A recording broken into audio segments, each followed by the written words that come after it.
The ground is soaked with blood. The bodies of soldiers, men, women, and children lie scattered across the fields. Smoke rises from the charred remains of villages, and the air is thick with the cries of the dying.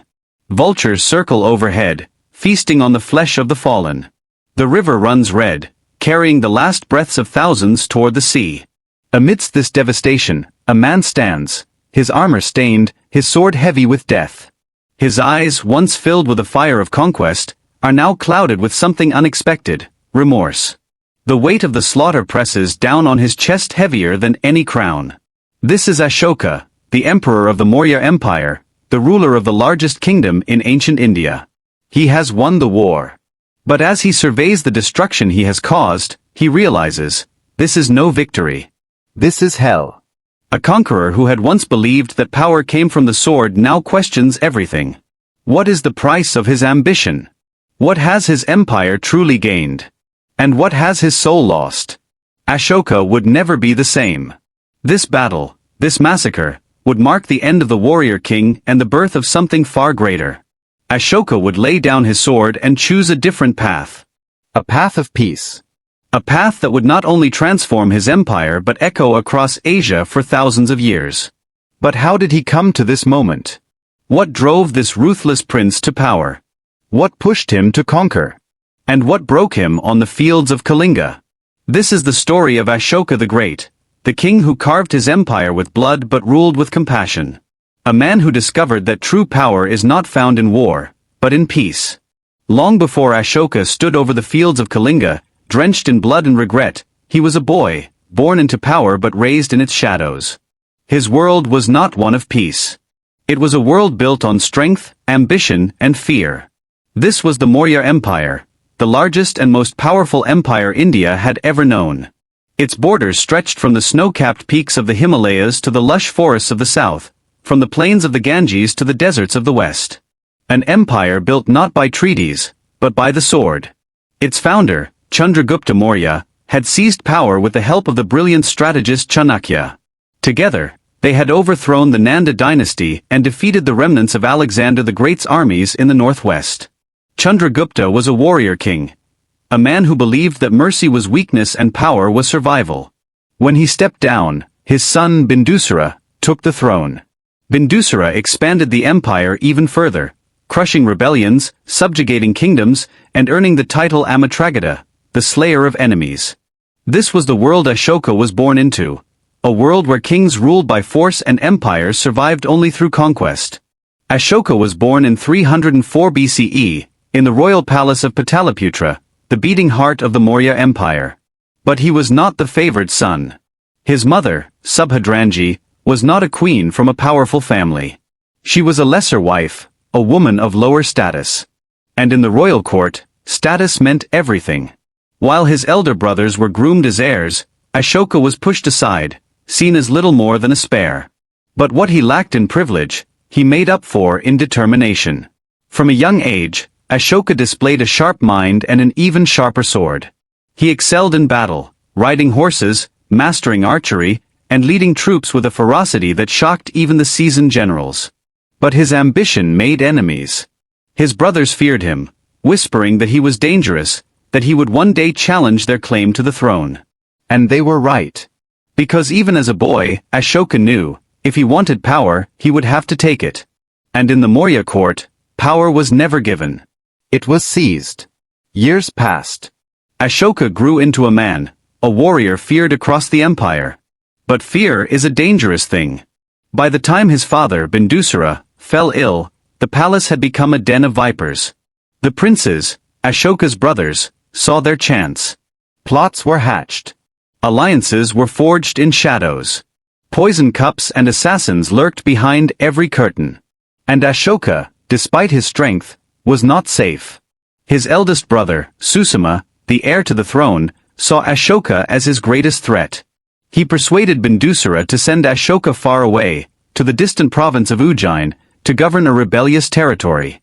But it was not an honor, it was exile.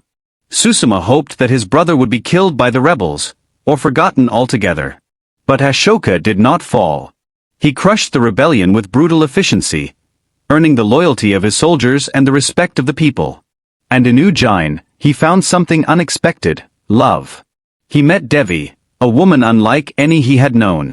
She was not of royal blood, but her wisdom and kindness touched something deep within him. She became his wife, and in her arms, Ashoka glimpsed a life beyond war, a life of peace. But peace was not his destiny. Back in Pataliputra, Bindusara was dying. The throne was within reach, and blood would decide who sat upon it. Ashoka was summoned back to the capital. But when he arrived, he did not come as an exile. He came as a conqueror. The city trembled at his return. His soldiers filled the streets. And when Bindusara died, the struggle for succession erupted into violence. Ashoka fought not just with swords, but with fear. His rivals were executed. His brothers were butchered, one by one. Susuma, the heir, was thrown into a pit filled with live coals, burned alive. The palace walls were stained with royal blood. And when the screams faded, Ashoka stood victorious. He was crowned the emperor of the Maurya Empire, the Chakravartin, the universal ruler. But the crown he wore was not made of gold. It was forged from betrayal and violence. Ashoka had claimed the throne, but at what cost? He was now the most powerful man in India. But in the shadows of the palace, the ghosts of his brothers whispered. And deep inside, Ashoka knew, his rule had been born in blood. And blood would follow him. The throne was his. The empire was his. The blood of his rivals had been washed from the palace floors, but Ashoka knew it was never truly gone. He could still see it in his mind, his brothers' eyes wide with fear, their screams as they were cut down or burned alive. The echoes of his rise to power followed him into his reign. But if he had any guilt, he buried it beneath his crown. Ashoka had claimed the title of Chakravartin, the universal ruler. He now ruled over an empire that stretched across nearly all of the Indian subcontinent, from the Himalayas in the north to the southern kingdoms, from the Bay of Bengal in the east to the borders of Persia in the west. But power, he had learned, was like a river, it never stood still. It had to keep flowing, expanding, or it would wither and dry up. Ashoka ruled from Pataliputra, the heart of the Maurya Empire, a city of palaces, temples, and fortified walls. But he was no king content to sit on his throne. He toured his lands, inspecting his provinces, meeting his governors, and ensuring the loyalty of his vassals. The message was clear: Ashoka was not just a figurehead. He was present. He was watching. His rule was marked by efficiency, but also by fear. Those who challenged his authority were swiftly punished. Dissidents disappeared. Rebellious governors were executed. There were rumors of a torture chamber within the palace, known as Ashoka's Hell, where enemies of the state were subjected to unimaginable suffering. Ashoka's justice was swift and merciless. But beneath his iron grip, the empire prospered. Trade routes flourished, connecting India with Persia, Greece, and China. Farmers harvested their crops in peace, knowing that the Mauryan army would crush any invaders. Gold flowed into the treasury. Markets bustled with spices, silk, and precious stones. Ashoka was becoming more than just a king. He was becoming a legend. But power breeds hunger. And Ashoka's hunger was not yet satisfied. There was one region that stood apart, one kingdom that defied the Maurya Empire. Kalinga. A small but fiercely independent state along the eastern coast of India. The people of Kalinga were proud, known for their warriors and their spirit. They had resisted the Mauryas for generations, standing as a symbol of defiance in an empire that bent all others to its will. And Ashoka could not allow that defiance to continue. For him, Kalinga was more than a kingdom, it was a challenge. A blemish on his empire, a reminder that his power was not yet absolute. He ordered his armies to prepare. Thousands of soldiers gathered, elephants adorned in war paint, archers stringing their bows, swords sharpened to glisten under the sun. The call to war thundered across the empire. Ashoka would crush Kalinga. And he would show the world that no one defied the Chakravartin and lived. The year was 261 BCE. The Mauryan army, one of the largest the world had ever seen, marched toward Kalinga. Tens of thousands of soldiers advanced under the imperial banner. Foot soldiers in endless rows, cavalry thundering beside them, and war elephants moving like living fortresses. The people of Kalinga knew what was coming. But they did not flee. They did not surrender. They stood. Men, women, even children took up arms, determined to defend their freedom, their homeland. The battle that followed would be remembered not for its glory, but for its horror. When the armies clashed, the earth shook. Spears shattered, swords sliced flesh, and elephants trampled warriors beneath their feet. But the people of Kalinga did not break. They fought like lions, refusing to bow. It only made Ashoka more determined. The Mauryan forces pushed harder, burning villages, cutting down all who resisted. It was not just a battle. It was a massacre. When the dust settled, Kalinga was no more. Over 100,000 people lay dead. Another 150,000 were taken as prisoners. Thousands more died later from disease, starvation, and displacement. The rivers ran red with blood. Bodies littered the fields, rotting under the sun. Victory was Ashoka's. His empire was now whole. But as he stood on the battlefield, surrounded by the dead, something broke inside him. He saw not enemies, but fathers clutching their sons, mothers shielding their children, families torn apart. The smell of death choked him. The screams of the dying rang in his ears. And for the first time in his life, Ashoka, the slayer of brothers, the conqueror of Kalinga, felt not triumph. He felt shame. He had won everything he had ever wanted. But he had lost something far greater, his soul. In that moment, Ashoka, the warrior king, died. And from his ashes, a new Ashoka would rise. A man who would turn away from war. A man who would seek a different kind of power, one built not on fear but on peace. But could a man who had ruled with blood truly become a king of compassion? Or would his past always haunt him? The path to redemption would not be easy. But Ashoka was ready to walk it. The fields of Kalinga had fallen silent. The fires had burned out, and the bodies had been gathered into heaps. The vultures had had their feast. But for Ashoka, the battle had not ended. It had only just begun. The war within his heart was fiercer than any he had fought with swords. Each time he closed his eyes, he saw their faces, the mothers clutching lifeless children, the fathers gasping their final breaths, the warriors who had stood tall until the end, now reduced to corpses. Victory had always been his goal. But now, standing at the peak of his power, he realized he had paid a price far greater than he had ever imagined. Ashoka, the conqueror, had become Ashoka, the destroyer. He returned to Pataliputra, but he was not the same man. His palace, once a place of pride, now felt cold. The wealth and grandeur meant nothing. The whispers of his officials, the bows of his nobles, none of it mattered. His heart was heavy. His spirit broken. And then, he heard a voice. Not from his court. Not from his generals. But from a place he had never looked before, the voice of a monk. A Buddhist monk, robed in simplicity, carrying nothing but the teachings of the Buddha. The monk spoke not of conquest, but of compassion. Not of power, but of peace. He spoke of Dharma, the way of righteousness, the path to end suffering, the path to inner peace. For the first time in his life, Ashoka listened. Truly listened. And something stirred within him, a spark, small but bright. Ashoka sought out more monks. He sat with them beneath trees, in simple halls, far from the gold and jewels of his palace. He learned of the Four Noble Truths, the reality of suffering, its cause, its end, and the path to liberation. He learned of the Eightfold Path, right speech, right action, right livelihood, and the journey toward wisdom and compassion. Each word felt like a hammer striking the chains around his heart. The burden of Kalinga, the burden of all his wars, did not vanish. But he began to understand it. He began to carry it differently. Ashoka, the emperor who had ruled with blood, decided to walk a new path.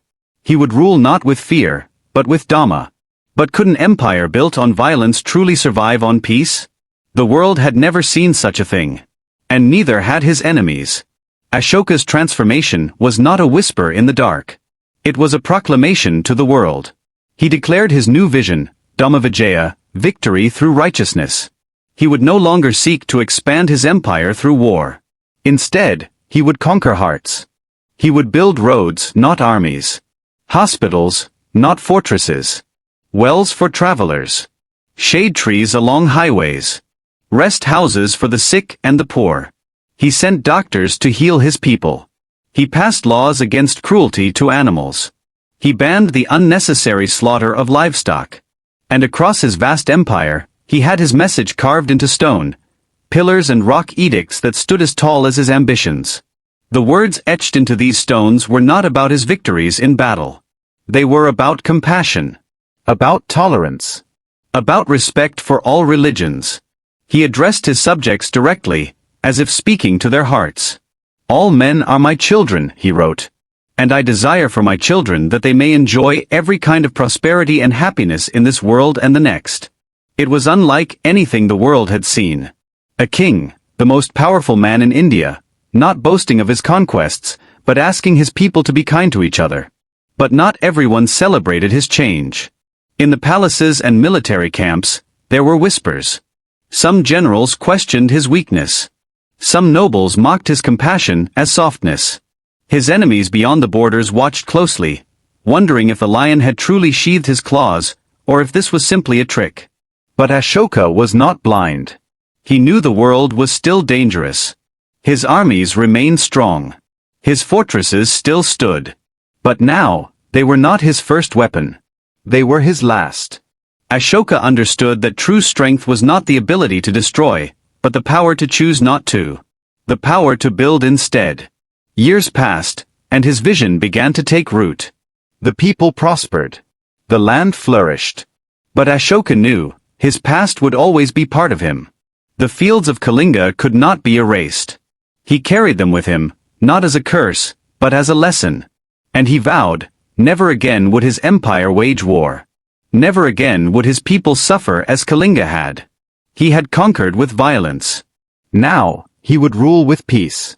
Ashoka the Great, the warrior king, had become Ashoka the Compassionate. And in doing so, he changed not only his empire, but the soul of India. Years had passed since Ashoka renounced war and embraced the path of Dharma. His empire stretched across vast lands, his name spoken with respect not only in India but across neighboring kingdoms. But the world is not easily changed. Ashoka's transformation had brought prosperity, but it had also brought questions. There were those within his court who respected his vision, who saw his shift from violence to peace as wisdom. But there were others, powerful nobles and generals, who whispered in the corners of the palace. They asked, what happens when a king lays down his sword? What happens when the lion lowers his claws? Would his enemies not see this as weakness? Would the edges of the Maurya Empire, those restless kingdoms beyond its borders, not test him? Some feared that Ashoka's commitment to non-violence had made the empire vulnerable. Rebellions flared in distant provinces. Border tribes grew bolder, testing the strength of the once feared Mauryan legions. Governors reported unrest in the south. The Kalinga region, though pacified, still simmered with resentment. The scars of war had not fully healed in the hearts of those who survived. Ashoka listened. He did not ignore these threats. But he remained resolute, he would not return to the sword. He chose instead to strengthen his empire through diplomacy.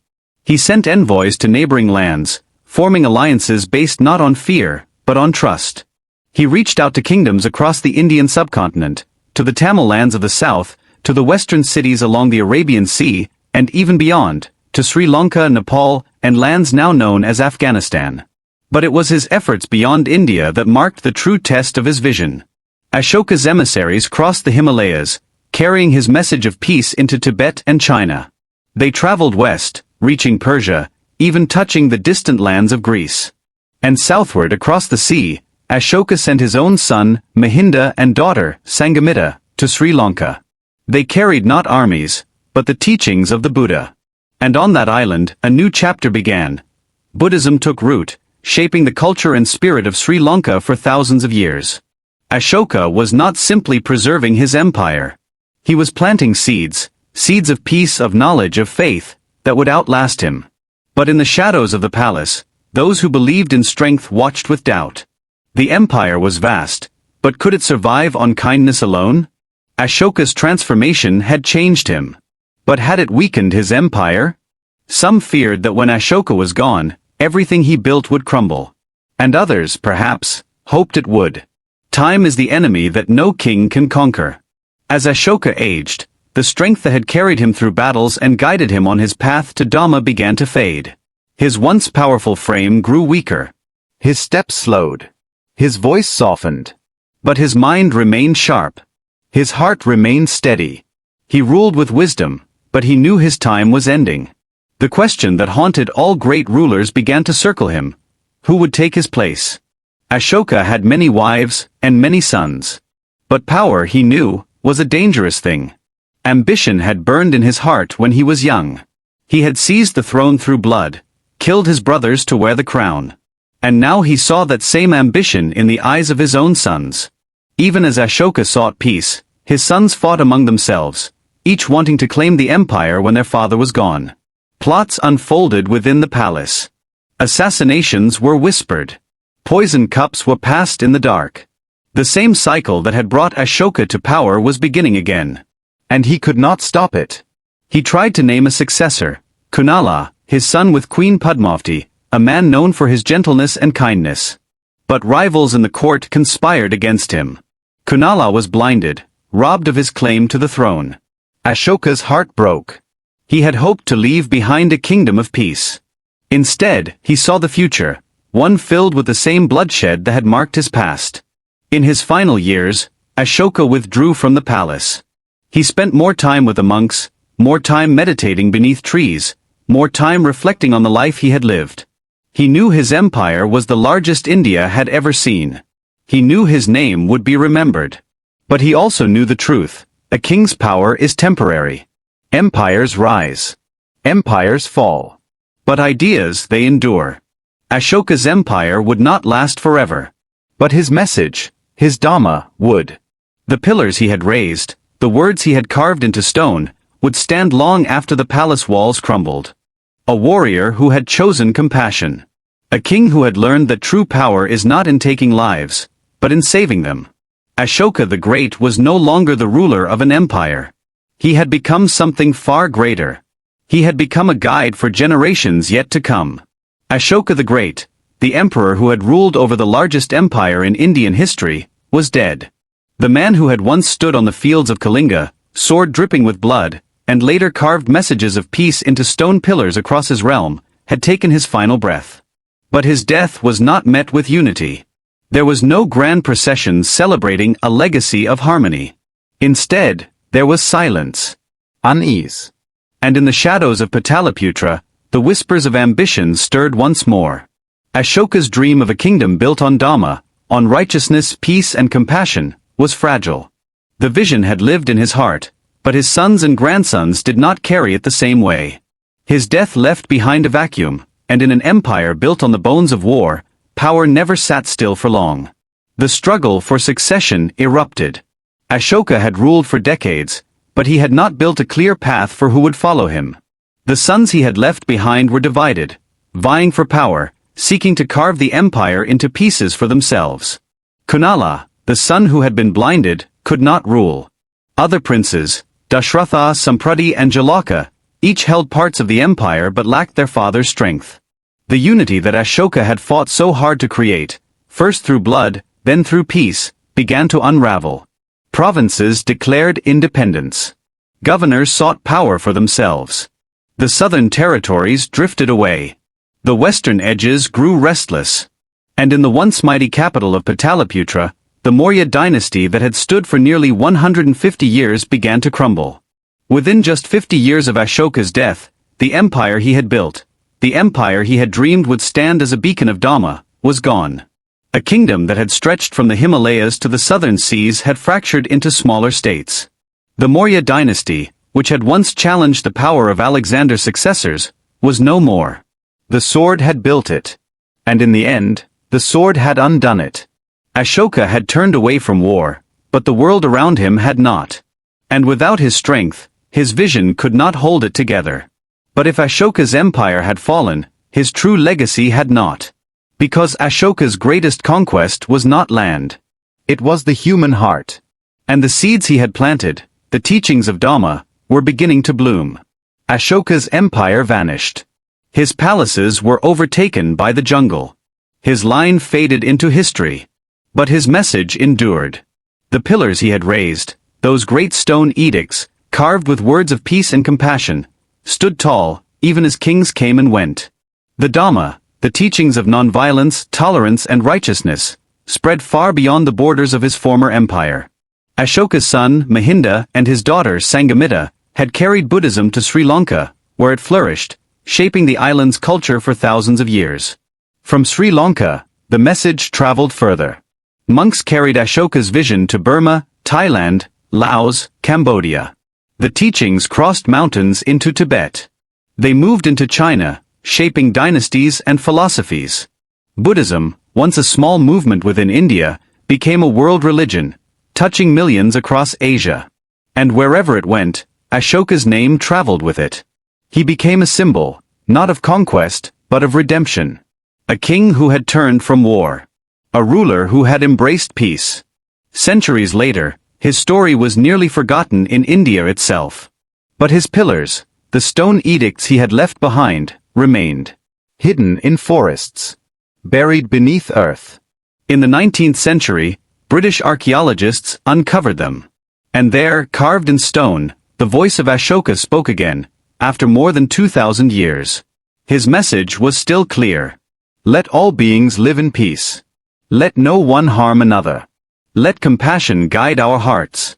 Ashoka's lion capital, the symbol atop his pillars, became the national emblem of modern India. The wheel of Dharma, the Ashoka chakra, was placed at the center of India's flag.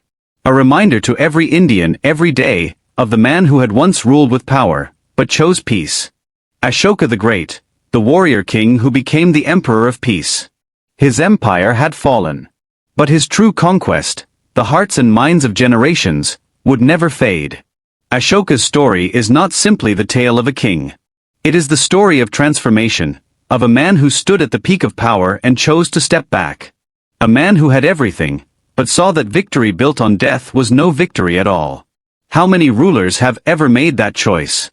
How many conquerors have turned from their armies and asked, what is the true meaning of power? Ashoka could have continued his wars. He could have ruled with an iron fist until his final breath. But he chose a different path. And that choice echoes through history, not just in India, but across the world. Because Ashoka's legacy is not stone pillars or royal decrees.